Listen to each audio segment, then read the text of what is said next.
አንቺ የምትፈልጊያት ትንሿ ሴት መሆኔን ስላላወቅሽ እኮ ነው። ሞይ ሴት እናትነት እኮ እንደዚህ ያለ ልጅን ለማወቅ እኮ ነገር ያስፈልገው። አፍሽ እንጂ የማይናገረው ውስጥሽ እኮ ያውቀኝ ነበር። እማዬ እኔ ነኝ ስትቀርብኝ እየራኩሽ እንደዚህ እንድትሆኝ ያደረግኩሽ። እራስሽን እንዳትሆኝ ነው ያደረግኩሽ እማዬ። እናትነት ማለት እኮ አይደለም ለወለዱት ልጅ። ወይዘሮ ሜላት እንግዲህ የሀናን ልጅነት አውቃለች። ይሄ በጣም አስደሳች ዜና ነው። ተምቹ እንግዲህ አጎቱ ብሎ ሲያቅተው ጥሎት ወደ አሜሪካ ሊሄድ ነው ማለት ነው። ሰላም ጤና ይስጥልኝ ውድና የተከበራችሁ የቻናል ቤተሰቦች እንዴት አላችሁ? ያላችሁበት ሰላማችሁ ይብዛ። ለዚህ ቻናል አዲስ ከሆናችሁ በቅንነት ሰብስክራይብ በማድረግ ቤተሰቡ ነው ለማለት እወዳለሁ። ኖላዊ ድራማ እንግዲህ ክፍል 95 ተለቋል። በዚህ ክፍል እንግዲህ የምናየው የሜላት የትውስታ አይምሮዋ ተመልሷል። ይሄ በጣም አስደሳች ነገር ነው። እንግዲህ ሀናን ልጇ እንደሆነች አውቃለች።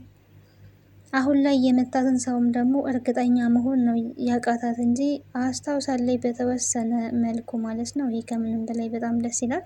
እሷ ማስታወሷን ግን ማንም ሰው እንዲያውቅባት አልፈለገችም። ልጇን ሀናን ግን አውቃለች። ከሀና ጋር እንግዲህ መግቢያው ላይ እንዳያችሁት በጣም እየተላቀሱ ነበረ። ልጅ ሀሴት በድዬሻለሁ፣ እኔ እናት እኮ እንደዚህ አይደለም በማለት እንግዲህ በጣም ተጸጽታለች ማለት ነው። ድንብላል እንግዲህ በዚህ ድራማ ውስጥ በጣም ትልቁ ሚና ተጫውታለች። በተለይ ሜላት እንድትነቃ ያደረገችው አስተዋጽኦ የድንብላል ውጤት ነው ይሄ ሁሉ ማለት ነው። ምክንያቱም ድንብላል ባትነግራት ኖሮ ሜላት አትነቃም ነበር። ድንብላል እንግዲህ በጣም ወይዘሮ ሜላት ግራ ተጋብታ እስኪ ነይ ብላ ጠርታ ማናት ሀና ማናት እዚህ ቤት ስራዋ ምንድን ነው ስትላት እንግዲህ በባለፈው እንደሰማችሁት ምናልባት አይታችሁት ከሆነ እንዲህ የት ሄዳለች? ይሄ እኮ ቤቷ ነው። ሀና እኮ ከ16 ዓመት በፊት የጠፋችሁበት ልጅ ናት። ጋሽ አስመርምረው ልጅ እንደሆነ ታውቃለች ብላ እንግዲህ እውነቱን ፈረጥ አድርጋለች። በዚህ ጊዜ ነበረ ሜላት ራሷን ስታ የወደቀችው። ራሷን ስታ ወድቃ ስትነቃ ግን ትውስታዋ ተመልሶላት ነው የተነሳችው። ይህ በጣም አስደሳች ነገር ነው። በጣም ደስ ይላል። ስለዚህ ድንብላል ትልቅ ስራ ሰርታለች። ቤተሰቡ ሁሉ እንግዲህ ለምን ተናገርሽ? መናገር አልነበረብሽም ብላለች ሀና ማለት ነው። ምክንያቱም በዚህ ምክንያት መስሏቸው ነበረ የባሰ ነገር ይፈጠራል ብለው ነበር ያሰቡት። ግን ድንብላል ይሄንን ባለማወቅ ነው የተናገረችው። ባለማወቅ ብትናገርም ግን ያው ጠቅማለች ማለት ነው። ትልቅ ስራ ነው የሰራችው። ለሜላት መንቃት ትልቁ ሚና የተጫወተችው ድንብላል ናት። አሁን ላይ እንግዲህ ከሀና ጋር እንደምታዩት እንደዚህ እየተላቀሱ ነው። በቃ ያለፈው አልፏል፣ ወደፊት እንቀጥል በማለት እንግዲህ ሜላት ብትጸጸትም ማስታወሴን ግን ማንም ሰው እንዲያውቅ አልፈልግም። ከኋላ ያለውን ነገር ማወቅ አለብን። ከዚህ ጀርባ ያለውን ሴራ ማወቅ አለብን። እርግብም ስትይዘኝ አስታውሳለሁኝ። ከኋላ ግን የሆነ ሰው እንደመታኝ አስታውሳለሁ። እርግብም ወዲያው መለስ አድርጋ አክስቴ ገደልሻት ወይ ስትል ይሄንንም ሰምቻለሁ። ስለዚህ ይሄ ነገር የባዩሽ እጅ ያለበት ይመስለኛል እኔ በማለት እንግዲህ አሁን ላይ ባዩሽን እየተጠራጠረች ነው። እንግዲህ ጥሩ እያስታወሰች ነው።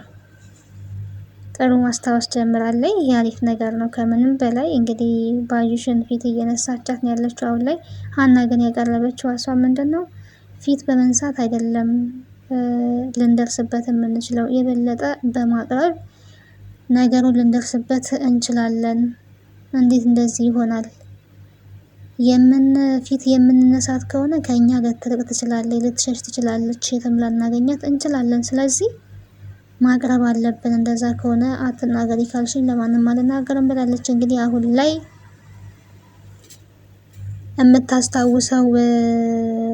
እንደምታስታውስ የምታውቀው ሀና ብቻ ናት። ኦልሬዲ ሌሎቹ አያውቁም ማለት ነው። ሜላት እንግዲህ ቤቷንም እየፈተሸች ትገኛለች። ቤቷ ውስጥ እንግዲህ ወርቅ ያስቀመጠችበት ቦታ ቼክ አድርጋለች።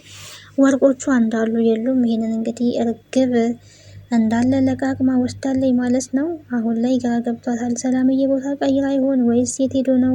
ሰላምዬን የት ነው ብዬ በጠይቃት ደግሞ ማስታወስ ጀመርሽ ወይ ትላለች። ምን ማድረግ ይሻለኛል በማለት ግራ ተጋብታለች። ሀና እንግዲህ የደስታ በደስታ እንባ ፍንድቅድቅ ብላለች። በጣም እያለቀሰች ነው። ፈጣሪዋንም እንግዲህ ሄዳ በእንባ ቤተ ክርስቲያን ሄዳ ስቅስቅ ብላ እያለቀሰች ፈጣሪዋንም አመስግናለች። ደስታም ለካ እንደዚህ ያስለቅሳል። ሀና እንግዲህ አሁን ላይ በጣም ትደስታለች። እኛም ስንጠብቀው የነበረ የሀና ደስታ እንዲመለስ ነው። ሀና እንግዲህ ደስታዋንም ሀዘኗንም በእንባዋ ነው የምትገልጠውና የደስታ እንባ ነው። ትናንትና ስስቅ ያየናት ስታለቅስ ያየናት። በፊት ግን በጣም ብዙ ነገሮች ወደ እሷ እየመጡ የሚያስለቅሷት ነገሮች ነበሩ። አሁን ላይ ግን የደስታ እንባ እንግዲህ ከእናቷ ጋር ተላቅሰዋል ማለት ነው። ሀሴት ብላ ስትጠራት በእንባ ነው ስቅስቅ ያለችው። ሀና እንግዲህ ያው ልጅ መሆኗን ልቧ ያውቃል። ባዩሽ ነበረች ግልጽ ያልሆነላት። እንዴት ማወቅ አቃተኝ፣ እንዴት መገመት አቃተኝ፣ ወንድሞችሽ እናቴም ጭምር ልጅሽ ናት ሲሉኝ እኔ ምን ነክቶኝ ነው ምን ይዞኝ ነው በማለት እንግዲህ በጣም እየተጸጸተች ትገኛለች ወይዘሮ ሜላት። ያለፈው አልፏል ብላለች። እንግዲህ ያለፈው አልፏል፣ እኔ ነኝ እኔ ልጅ እኔ እናቴ እንደሆንሽ እያወቅኩኝ እኔ ልጅ አይደለሁም አልኩሽ፣ ፈራውኝ፣ ምን ላድርግ፣ እኔ ልጅ ነኝ ካልኩኝ እዚህ ልታስቀሩኝ ትችላላችሁ፣ አባቴን ደግሞ ማጣት አልፈልግም፣ በጣም ነው የምፈልገው ብላለች። እንግዲህ ኖላዊ ያሳደጓት አባቷ ከምንም በላይ ነው የምትወዳቸው፣ ከምንም በላይ ማለት ነው። ይለያል፣ የተለየ አባት ፍቅር ነው ያላቸው እና እዛ ይህንን በማሰብ በመሀል ላይ እንግዲህ ግራ ተጋብታ ሳትናገር ሀኒቾ እያወቀች ነበር የቆየችው። አሁን ላይ እንግዲህ በጣም ተጸጽታለች።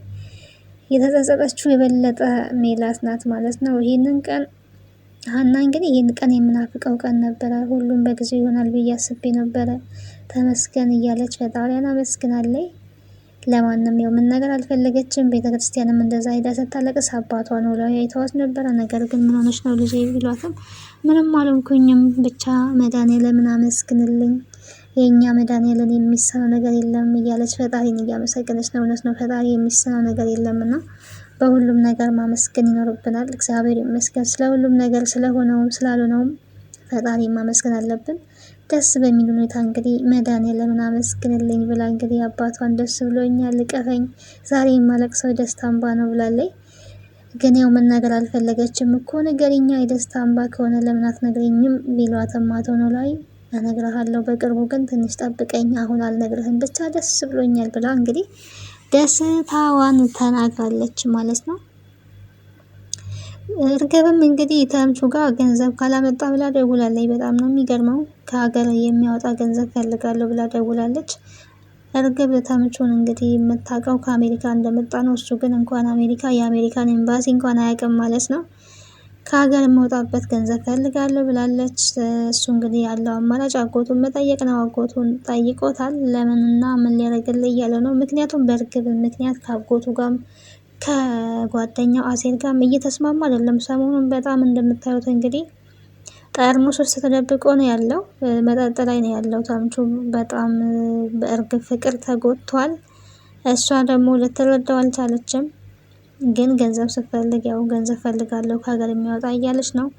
ከሀገር መውጣት ነው የምታስበው። አሜሪካም እንግዲህ አልሄድም ብሏል። በጣም በሚያሳዝን ሁኔታ አጎትየው ተስፋ ቆርጦበታል ማለት ነው። ጥሎት እንግዲህ ሊሄድ ነው። ብዙ ጊዜ ጠብቆታል። አሁን ግን ወደ አሜሪካ እሄዳለሁ፣ መሄድ አለብኝ፣ ይሄ መጨረሻዬ ነው ብሎ እንግዲህ ተምቹን ለኖላዊ አደራ ሰጥቶ ተሰናብቷል ማለት ነው።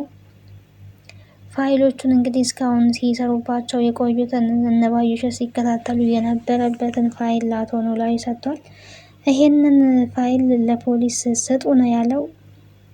አሴር ግን ለሀና ብትሰጣትና እሷ እንደፈለገች ብታደርገው የተሻለ ነው በሚለው ተስማምተዋል ማለት ነው። እንግዲህ ምርመራ ውስጥ ባዩሽ ስላለችበት ሀና ይሄን ነገር አሁን ላይ ትፈልገዋለች። ምክንያቱም የእናቷ መቼም እሷ ስለሆነች ብዙ ነፍሶችንም እንዳጠፋች ይህንን ነገር ስትሰማ እንግዲህ ሀኒቾ ባዩሽ ያበቃላታል ማለት ነው። ባዩሽ ያበቃላታል። እስካሁን ስትጫወት እንደቆየች ያው ስትጫወት ከዚህ በኋላ መኖር የለባትም እና ለዛሬ ኖላዊ ይህን ይመስል ነበረ። ቀጣይ ነው ለእናንተ ይዤ እስከምመጣ ድረስ ቸር ሰንብቱ። ስለነበረን ቆይታ አመሰግናለሁ። ሰላም፣ ፍቅር፣ አንድነት እያድለን። ቤተሰብ ያልሆናችሁ ቤተሰብ ሁኑ፣ አበረታቱን። ድራማው እንግዲህ በጣም አስተማሪና ተወዳጅ ድራማ ነው። ቀጣዩን ክፍል ወደ እናንተ ይዤ እስከምመጣ ሰላም ያቆየን። መስቀል በዓል ነው። መልካም የመስቀል በዓል ይሆንላችሁ ቤተሰቦቼ ማለት ነው። በዓሉ የሰላም የፍቅር የአንድነት ይሆንልን። እንግዲህ በስደት ላይ ያለነውም በሰላም ለሀገራችን ደግሞ በቅተን እንድናከብር